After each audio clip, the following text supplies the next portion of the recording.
Perfecto. No, lo mismo Dioscoro. Y lo hace que Dioscoro, nuestro camarero, me dice, apago el aire y yo le entendí, vamos al aire, y yo le hacía así, vamos al aire, Vamos al aire. Y no me está diciendo, apago el aire. No, deje nomás el aire y vamos al aire.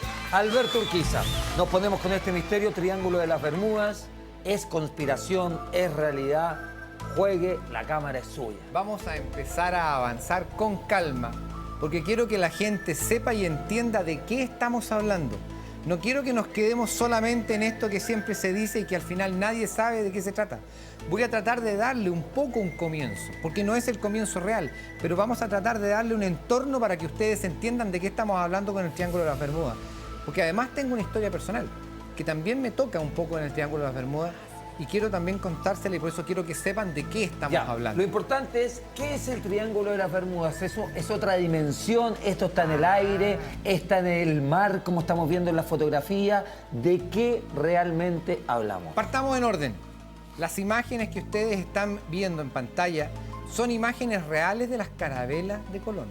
Es una recreación hecha a fines del año del 1870, donde se armó justamente los barcos para que nosotros supiéramos cómo eran. Así eran las carabelas de Colón. Y las carabelas de Colón, cuando llegaron a América, tuvieron un encuentro extraño en el Triángulo de las Bermudas. Al llegar a la zona, cuando estaban llegando a nuestro continente, el día anterior, luces extrañas iluminaban los fondos marinos. Los fondos marinos. Y posteriormente se elevaba alguna sobre el cielo, movimientos pendulares que simplemente Cristóbal Colón pensaba o que se estaban acercando a un lugar peligroso, y hubo gran terror en las naves que llegaba Colón. Era un momento difícil, donde incluso se pensaba en dar un golpe para quitarle el mando a Colón y poder ellos devolverse a España, porque ellos no creían que iban a ningún lado. Ahora, ¿por qué asociamos eso con el Triángulo de las Bermudas? Porque podría haber sido un hecho puntual, algo sobrenatural, podría haber sido incluso ovnis de la época, pero ¿por qué se asocia eso al Triángulo? Porque eso ocurre exactamente al llegar pocas horas después.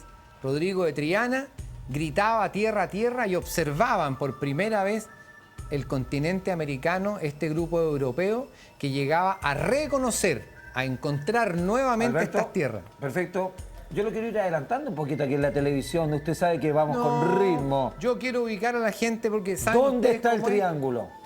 Por favor, señor director, muéstreme la imagen del Triángulo de las Bermudas. Esta zona es, ahí está marcada. Eso quería saber yo. ¿Ve? No, compadre, aquí está todo preparado. Bien. La zona se marca como un triángulo, pero quiero que pongan mucha atención. Todas las marcas rojas implican las zonas donde principalmente han desaparecido aparatos aéreos, barcos, personas y animales en el último tiempo. Es decir, se llama triángulo porque está ubicado entre las Bermudas, que es la parte superior, la zona de Miami en Florida y finalmente la zona de Puerto Rico. Y eso hace un triángulo, pero si ustedes observan, no es efectivamente un triángulo. Fuera del triángulo es una también. zona mucho más grande. A mí me tocó viajar sobre Cuba entrando a Florida y estando en un momento determinado nuestro avión perdió el control, era un avión de pasajeros, un avión de la línea aérea Braniff. Este avión volando empezó a descender, los pilotos poniendo los motores a toda marcha, el avión no se podía resistir, empezó a bajar a gran velocidad hasta que en un momento, miren, para hacerse un ejemplo, yo les puedo decir que de verdad era cosa de mirar el agua y verle los ojos azules a los peces, porque estábamos muy cerca de amarizar y de pronto el avión logró remontar lentamente y cuando ya logró tomar altura, nosotros nos sentimos tan alegres, la gente dentro del avión, que se abrieron botellas de champaña, incluso cuando el avión aplaudieron y todo eso. Sí. Oye, Alberto, pero yo te quiero decir... Y no hubo explicación. Cuando nosotros aterrizamos y preguntamos en la aerolínea qué es lo que había ocurrido, nadie pudo explicar qué es lo que estaba pasando. ¿Ha desaparecido más transporte aéreo o marítimo ahí en el triángulo?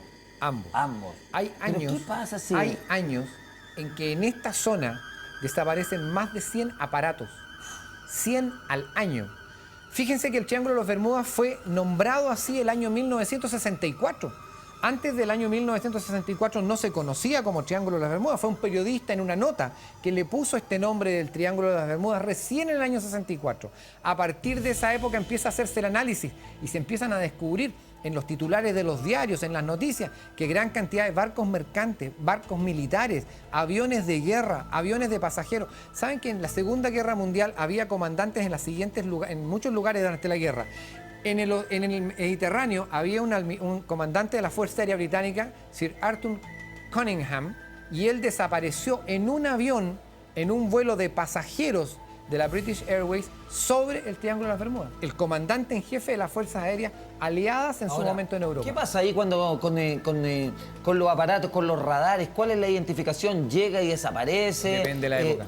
Sí, depende de la época, Depende obviamente. de la época. Pero esto es, claro, desde el año 64 me dijiste, ¿no es cierto? Sí, el título del nombre del Triángulo de las Bermudas. Ya. Antes había muchas situaciones. Los aviones que estamos viendo ahora, esos hombres que estamos viendo ahora, desaparecieron en el Triángulo de las Bermudas el año 1945, se denomina el vuelo 19. Unos aviones Grumman, que eran aviones de entrenamiento y de bombardeo, fueron a hacer un entrenamiento al mar y nunca volvieron. Estuvieron en contacto radial con la gente. En esa época los radares no tenían el alcance de los actuales, pero estuvieron en contacto radial y en un momento determinado los pilotos reconocían que el océano se veía distinto, que el cielo no era el mismo, que ellos no sabían si estaban hacia arriba o hacia abajo. Ellos no lograban reconocer y finalmente, después de horas de vuelo y horas de grabación, porque esas cintas están grabadas. Pero tengo entendido que en una de esas cintas, Alberto, incluso hay uno de los pilotos que menciona que sus relojes se vuelven locos, es decir, los altímetros, las brújulas dejan de funcionar completamente. Y cuando mandan un avión, que es el que están viendo ahí, un avión Martin Mariner, a buscar a los aviones, también se pierden. No. También se pierden. 28 marinos, 28 aviadores se perdieron en un instante, ahora, en un par de horas, en esa zona del Triángulo de las Bermudas. Esto que cae de pelo grullo, pero hay que decir que no se encuentra ni un rastro, nada, ni una latita del avión, nada. No se encontraron manchas de combustible, no se encontraron botes salvavidas, no se encontraron los chalecos salvavidas de los pilotos, no se encontró nada de nada. Sí, en el tiempo se han ido encontrando algunas cosas bajo el mar, que las vamos a ver más adelante, pero no corresponden ni por los números de vuelo, ni por la identificación de los aviones, a estos aparatos que desaparecieron un día sobre los cielos en el Triángulo de las Bermudas y nunca más aparecieron. Barcos. Oye, imagínense, si Colón los vio, ¿cuántos cientos de años y cuántos cientos de barcos han desaparecido en la zona? Ahora, impresionante. Vamos a hablar de los barcos, pero me quiero detener en los aviones y sobre todo de esa época. ¿Qué se decía en la época? ¿Qué decía la prensa? ¿Cuál era la explicación de todo este fenómeno? Que tal vez nos faltaba un poco de ser busquilla, de ser agujeta en esto, porque las noticias salían. Tal como ustedes lo ven, estaban los titulares de los diarios, aparecen los barcos, el Cyclops, que era un barco de la Armada que iba con cientos de marineros a bordo, y el barco desapareció y no dejó ningún rastro. Es decir, la gente sabía que esto ocurría, pero no denominaban al lugar como el Triángulo. Era una zona en el Atlántico donde desaparecían las naves, y estamos hablando desde 1700, 1800, obviamente en el siglo XX, y ahora también, el año 2013, más de 70 barcos, botes y aviones desaparecieron en el Triángulo de las Bermudas. O sea, esto, ¿sabes lo que me produce a mí? Que es una noticia como que ya no impacta. Mira lo que nos estás diciendo, en 2013, 70 entre botes y barcos desaparecieron. Y una noticia como que ya fuera casi algo común y corriente. Alguien habla del vuelo 19, pero alguien habla de los 28 seres humanos que iban en ese vuelo. Uno habla del Cyclops y uno habla de los 135 marinos que iban a bordo. Uno se da cuenta que hoy día más de 10.000 personas han desaparecido. En una ocasión, en uno de estos barcos que desapareció, fue encontrado. Y cuando se encontró al María Celeste, no había ninguna persona. Las mesas estaban servidas, los platos estaban calientes y no había nadie a bordo. A ver, ¿cómo fue eso? Me interesó. Ahí me golpeó. A ver, mira, ¿desaparece un barco? Después, aparece... ¿Después de cuánto tiempo? Semanas. Y cuando el barco vuelve a aparecer... Ya vuelve a aparecer, ingresa gente al barco. Al barco porque está llamando a ver quiénes estaban, pensaban que estaban heridos. Sin tripulación, y la comida estaba caliente en la mesa. En otro barco, en una lancha que desaparece, vuelve a aparecer, la encuentran los marinos 2 o 3 días después, y había un sobreviviente que no pudo contar qué es lo que estaba ocurriendo en el Triángulo. Era un loro. Todos los seres humanos desaparecieron, menos el loro, la mascota del barco. Ese loro estaba en el barco. Todos los demás absolutamente desaparecidos. Otras ocasiones se encuentran los botes a la deriva semi-hundidos, por lo cual se piensa que puede haber una tromba marina. Pero ¿qué es lo que pasa si esto del tiempo tiene una relación más directa? ¿Qué pasa si nosotros estamos viendo que estos barcos desaparecen sin dejar ninguna huella de ningún tipo, pero aparecen en un tiempo diferente, en un lugar distinto, sea en el pasado, sea en el futuro, o en otro lugar, en otro tiempo-espacio? La verdad es que es una opción. Albert Einstein lo dijo, ¿eh? Fíjate que Albert Einstein, ya como habían ocurrido cientos de estos casos en los años 40, Albert Einstein, antes de morir, habló de lo que nosotros hoy día llamamos el Triángulo de las Bermudas. Y él decía que era posiblemente un portal de Eso te quería preguntar. Voy porque acá hay hartas teorías que es otra dimensión, que es un portal de tiempo. Básicamente, ¿cuál es la explicación real que hay a todo esto del Triángulo de las Bermudas? ¿Me creerías si no hay un Triángulo de las Bermudas? Hay varios Triángulos de las Bermudas en distintos lugares del mundo. El más famoso está en el mar de Japón, en la zona de Japón, entre Japón y China. Y la verdad es que es impresionante en el Triángulo del Diablo la cantidad de aparatos aéreos y barcos y personas que desaparecen en ese lugar hasta el día de hoy. O sea, estaríamos hablando que en nuestro mundo hay varios portales. Sí. Incluso uno de estos portales, técnicamente ubicado donde está el Triángulo de las Bermudas, habría uno frente a la zona de Antofagasta, en pleno océano, frente a las costas de Chile. Y hace años atrás... ¿Por qué estás diciendo eso, que tendríamos un portal frente a las costas de Chile? Años ¿Pero se ha desaparecido algo ahí? Sí. Hay aviones desaparecidos. Y de hecho hay aviones hay aparatos aéreos de la Fuerza Aérea que se han encontrado con objetos voladores no identificados y con situaciones que no son explicables, pero como tiene menos ruta marítima y tiene menos rutas aéreas, porque prácticamente todo recorre nuestro sector, es muy poco lo que efectivamente se desaparece en ese sector. Pero si estuviera más cerca de la costa, probablemente tendríamos un desastre tan grande como el que están viviendo en el Triángulo de las Bermudas, en la zona superior. Que no es un triángulo, está marcado un triángulo porque está en estas tres ciudades. Pero ahí está, en el libro de Charles Berlitz se muestran aviones.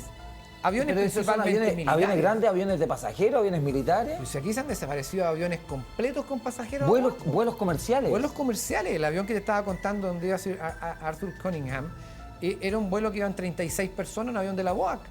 Desapareció y nunca más lo encontraron. Oye, Alberto, cuando a ti te ocurre esto que tú ibas viajando y el avión dice que estuvo a punto de amarizar y luego... Era un 707 de la línea aérea Braniff, y de verdad que en un momento nosotros pensamos que el avión se iba a estrellar en el océano. Ya, pero después al aterrizar, me imagino que hablaste con el piloto dijo alguna explicación. Al piloto lo bañaron en champaña, lo abrazaban, habían aplausos. Antes de cambiarle los calzoncillos. Porque, o sea, obvio, yo creo que el gallo a partir de ese día usaba pañales Pampers. Claro. Porque de verdad que fue ¿Y cuál fue la explicación? Ninguna.